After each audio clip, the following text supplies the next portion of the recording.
اعوذ باللہ من الشیطان الرجیم بسم اللہ الرحمن الرحیم۔ معزز سامعین السلام علیکم۔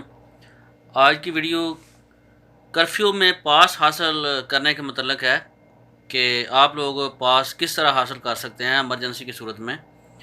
کرفیو کے دوران اندرون ملک میں سفر کے لیے اجازت نامہ ضروری ہے۔ کرفیو پاس کے لیے کوئی بھی درخواست دے سکتا ہے۔ تفصیل میں جانے سے پہلے چینل کو سبسکرائب کر لیں تاکہ سعودی عرب کے متعلق آنے والی ہر ویڈیو کا نوٹیفیکیشن آپ کو وقت پہ مل سکے۔ سعودی عرب میں ادارہ امن امان کے ترجمان بریگیڈیئر شامی الشریخ نے کہا ہے کہ کرفیو اوقات کے دوران ایک شہر سے دوسرے شہر جانے کے لیے کرفیو پاس کا حصول لازمی ہے۔ کرفیو کا مقصد لوگوں کی جانوں کو محفوظ بنانا اور وبائی مرض سے ان کی حفاظت کرنا ہے۔ انہوں نے مزید کہا کہ کرفیو میں نرمی کی گئی ہے جس کا دورانیہ صبح 6 سے رات 8 بجے تک ہے۔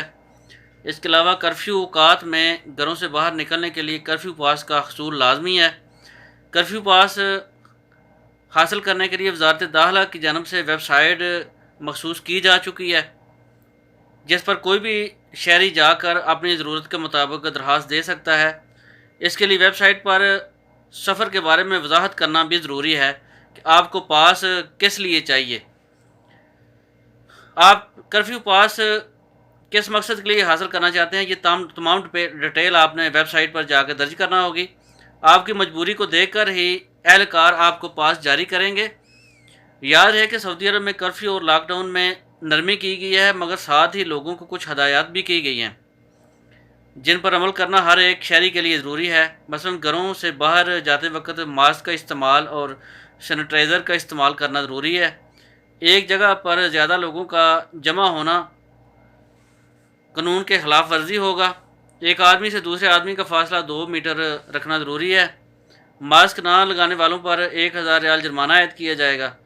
اگر آپ کے پاس ڈسپوزل ماسک نہیں ہے تو آپ شماغ کو بھی بطور ماسک استعمال کر سکتے ہیں یا پھر کسی کپڑے سے ناک اور منہ کو ڈھانپ سکتے ہیں۔ امید کرتا ہوں کہ یہ ویڈیو آپ کو پسند آئی ہوگی۔ آپ کے قیمتی وقت کا بہت بہت شکریہ۔ السلام علیکم ورحمۃ اللہ وبرکاتہ۔